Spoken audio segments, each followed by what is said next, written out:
Beginning on Tuesday, following the declaration of Uhuru Kenyatta as winner of this year's hotly contested presidential elections, the former Prime Minister Raila Odinga has told his supporters in Kibera in Nairobi to stay home and to prepare for the protests beginning Tuesday next week.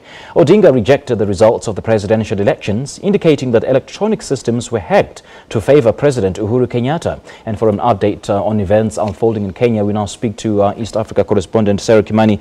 Very good afternoon to you, Sarah. Thank you so much for joining us. Earlier on, we saw opposition leader Raila Odinga addressing his supporters in Kibera, but unfortunately he was speaking in Swahili. What was he saying? Well, he was speaking to his supporters in Kibera who have been under attack and who have been involved in running battle group police for the last 2 days. And he told them that he will be giving them the directions and how the nationwide protest by his supporters will begin from Tuesday. And he told them to stay home. And he said he insists that he will not accept the results of Tuesday's election, saying that it was rigged and that he was the rightful winner. He says that the Electoral Commission was not able to open the servers to prove that indeed the electronic systems were not manipulated in order to favour Uhuru Kenyatta. He has told them that street protests will begin Tuesday and they should await directions. So what other options does Raila Odinga have at his disposal, seeing that he decided not to take the legal route to protest?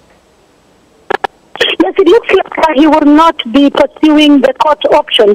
And indeed, one of his main chief agents for NASA, James Orengo, has said that going to court is not an alternative. So it seems then that the streets is the alternative. Although election observers, international election observers who are here warned Kenyans against going to the streets, saying more blood should be shed over any political leader or over any candidate. But it seems now that they will be going to the streets.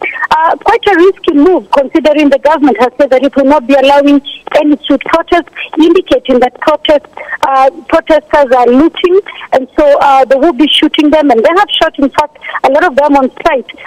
The Kenya National Commission of Human Rights indicating that 24 people have died through the use of live ammunition by police since Tuesday the 8th, when Kenya went to the polls. And has the Interior and Security Minister responded to such reports of police brutality on the protesters? Well, he has not responded yet. However, Deputy President William Ruto has spoken, and he is calling on NASA supporters and the Jubilee supporters to unite and rebuild the country and help to heal the deep divisions and the wounds that have been left by this hotly contested election. However, it seems the opposition will not be taking that line. Instead, they have opted to challenge the elections on the street. There have also been reports of violence in certain parts of the different areas over the past few days. How is the situation now? Today, it has been quiet, probably because the last 2 days have been very bad. The police stormed in on Friday night, especially in Kibera and Magare areas here in Nairobi, where we understand a lot of people have lost their lives. Although there is an official figure that the Kenya National Commission of Human Rights is giving of 24, Doctors Without Borders who work in one of the slums here called Kibera are indicating that several people in hospitals across Nairobi with gunshot wounds, with machete wounds. So up to now, we do not know the official death toll. Today, however, most parts of the country remain quiet. In fact, if you look at many of the afternoon entertainment joints, there are a lot of families with their children out. Kibera remains quiet, save for that political rally that Odinga has held.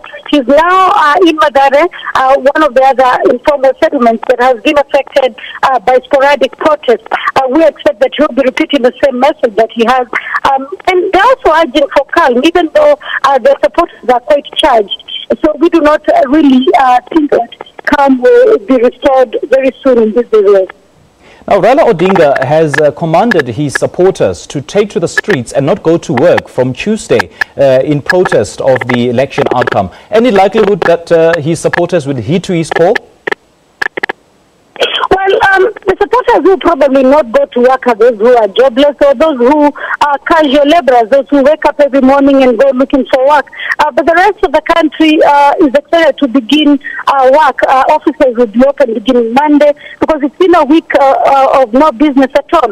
A lot of people will also probably be trying to open their businesses. But those in areas that the protesters will be passing through will probably be cautious because it is not clear if police will engage the protesters. However, legally, according to the Kenyan laws, peaceful protests are licensed and people only need to notify the police that they will be holding protests. At this point, we don't know if the police, through the Interior Security Ministry, will license these protests or will allow the protests to go ahead. All right, Sarah, great chatting to you. Thank you so much for your update. We really appreciate it. Well, that was Sarah Kimani speaking to us live from Nairobi.